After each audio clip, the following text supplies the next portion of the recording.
My name is Lora-Ellen McKinney, and I am a storyteller. Welcome to my world. Welcome to Limbo Land. Zora Neale Hurston, a weaver of beautiful tales, said that there is no agony like bearing an untold story inside you. Now, I am not so big on agony, so rather than suffer by holding it inside me, I'm going to share it. I'm going to share it with you. I'm going to tell you a story. So what will today's story be? You'll see. But it may well start, as so many good stories do, with 4 words that you know, so you can repeat them with me. Are you settled in? Are you ready for our story? Because we're ready to start. Let's say those 4 magic words. Once upon a time.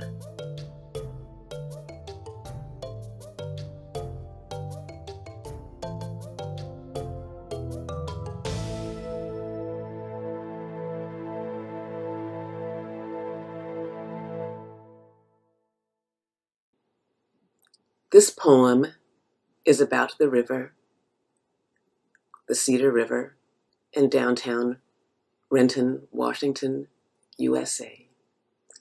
And it's called October is a Story That Floats. October is a story that floats.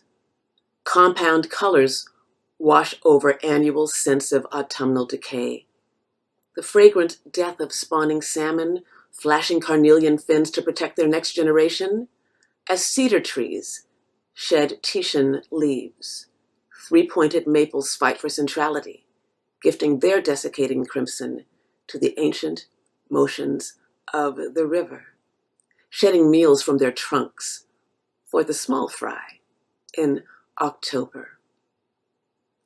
Remnants of death will feed new salmon for their trek.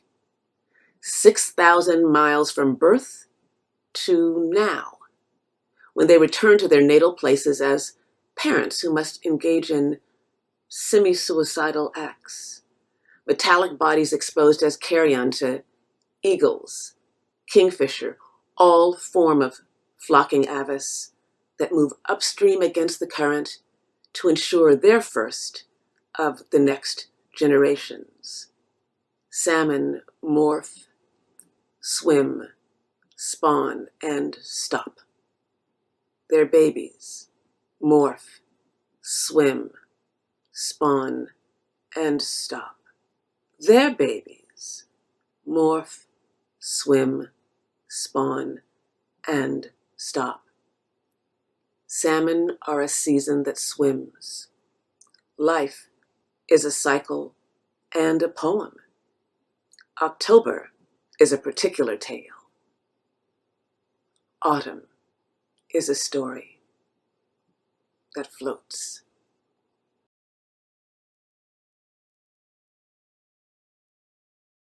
Today's story is about salmon. Once upon a time, I was taking a walk in the morning, like I often do, along the Cedar River, and I'm pointing this way because the Cedar River is there outside my window.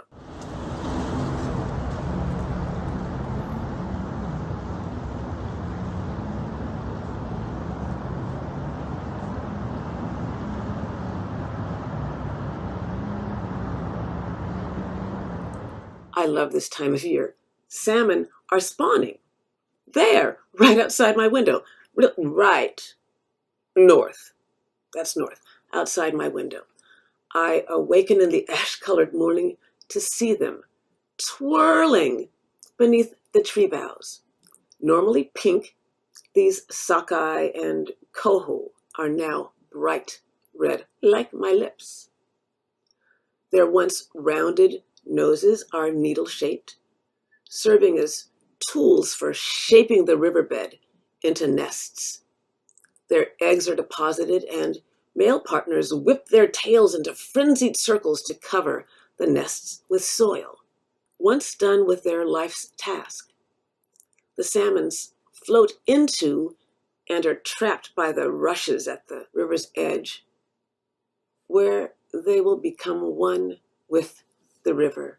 It is the marvelous annual journey in a 4-year cycle to create life that nourishes and feeds all of the life in this diverted branch of a river that is barely in the suburbs.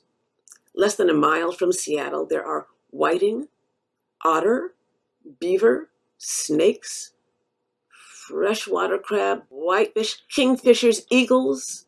There are underwater plants, things that live under the rocks that I don't know because I don't look under the rocks, because things that are under the rocks I think need to stay under the rocks. And there are beautiful, beautiful trees. It's a great place to live. And it is fall. Autumn. It is autumn. It is this wonderful season that smells so beautifully of the decay of change. The decay of change. I love the smell of autumn. The river's life is being replenished. Good Lord willing, and the creek don't rise. Really, I hope that the creek don't rise, because in 2009, we had a FEMA level flood here, and the river went up 16 feet, and salmon were swimming across the bridge. So the good Lord willing, and the creek don't rise, this pattern will repeat next year. And it will give me hope that no matter how much the world changes, because it is changing so quickly we can't keep up with it. This pattern's repetition will give me hope that no matter how much the world changes, some things, these salmon, at least these salmon, the behavior of these salmon digging their nests, covering them up, and giving their decaying body to nourish the rest of the fish, the plants along the sides, whatever is under those rocks, that at a minimum will remain constant. And we need a little constancy sometimes in a rapidly changing world. So thank you for that brief but hopeful story. We're living in a moment in history when many people have given up hope, and when the lack of hope is causing them to do terrible things. So keep the hope of the salmon, who are using their very bodies to nourish all of us. And remember that if you were to tell the story of what we are living through today as a novel or a screenplay, no one would believe it, no one would accept it.